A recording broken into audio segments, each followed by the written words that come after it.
Good morning, boys and girls, and welcome to Buckeye Wars. Hey, El Dorado Hills had a pool, a community pool, city pool. Not really a city, but pool in Park Village. We lived down a couple of villages, so this was not really within walking. Well, definitely not within walking distance, and not really within biking distance. But my parents loved the fact that there was a community pool and it was well managed, and the lifeguards and the people that ran the pool were real good about taking care of the kids. And so therefore they would buy a summer pass. So instead of paying, I don't know, a couple bucks, $5 to get in, they had purchased a pass for the entire summer. So all they had to do is, all we had to do is, show up. And they knew who we were and they just let us in. And we would spend all day there. And by the end of the summer, we were tan as berries. I swear to God, you take off your swimsuit and you could definitely tell that we'd been swimming all summer, because our butts would be lily white and the rest of us would be tan as a berry. So going to the pool was kind of nifty. We really enjoyed doing that, and we were resident swimmers because we had a pass for the entire summer. And surrounding the pool was a little park, and we would also we would swim, or we would mess around in the park right adjacent to the pool. And surprisingly, we were able to check into the pool and just do our thing, man. Nobody was watching us. I guess the lifeguards were kind of keeping an eye on everything. They were kind of our babysitters. But it was a freer world then than it is now. You didn't have these helicopter parents watching your kid like eagles.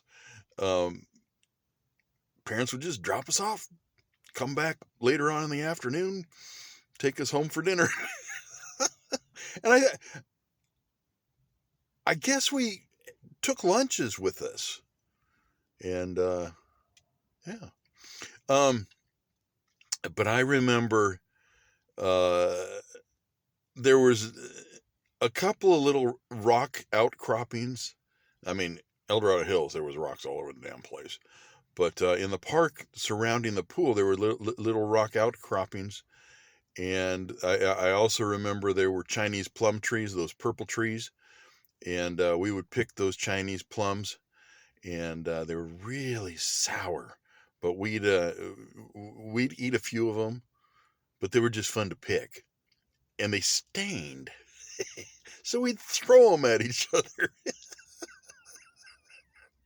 They had that dark purple, plummy color to them.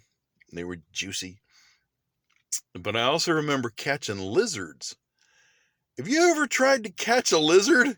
That's tough. You gotta sneak up on them. You gotta be slow and try to catch them. And there was two kinds of lizards that I remember. There were blue belly lizards. They were littler, and they were a little bit easier to catch. And then there were bigger ones, and I don't know if they were really called this, but we called them alligator lizards, bigger ones. And the alligator lizards were mean. You had to catch them just right, or they'd chomp on you. They'd bite you. And yeah, we chased them lizards around. And, we didn't keep them or nothing, because we didn't have any place to really put them. But we wanted to try to catch them. And sneaking up on them and grab them behind the head and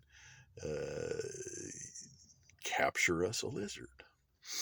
And there was a little girl that we knew from school, or that I knew from school, And she liked to hang out with us too. She'd swim with us and we'd play, and she'd chase lizard with us and climb the trees and get the Chinese plums, and she was just a pal. Come 6th grade, I had known her, well, since about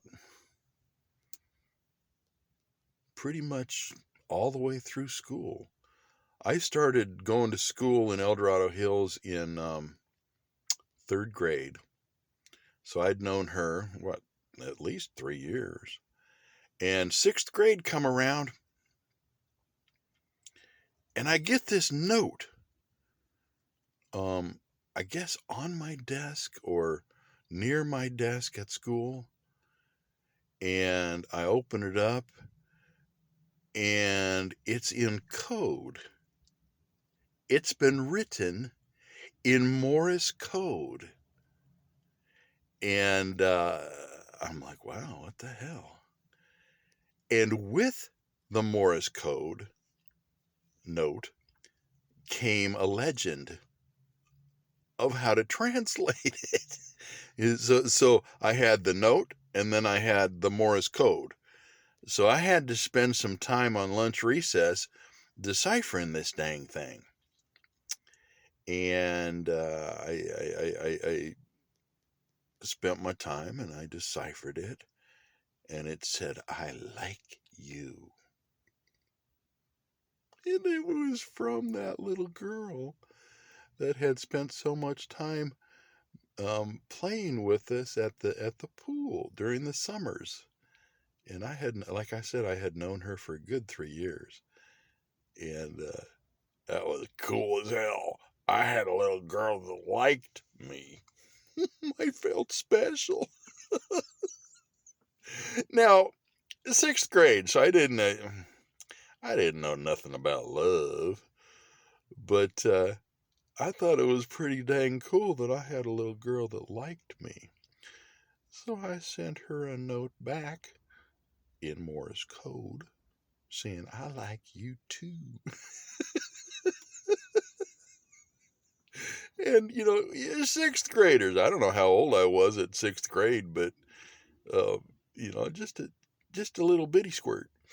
And now I don't remember anything really coming of it, but getting a note from a girl in code, that was the coolest thing since sliced bread.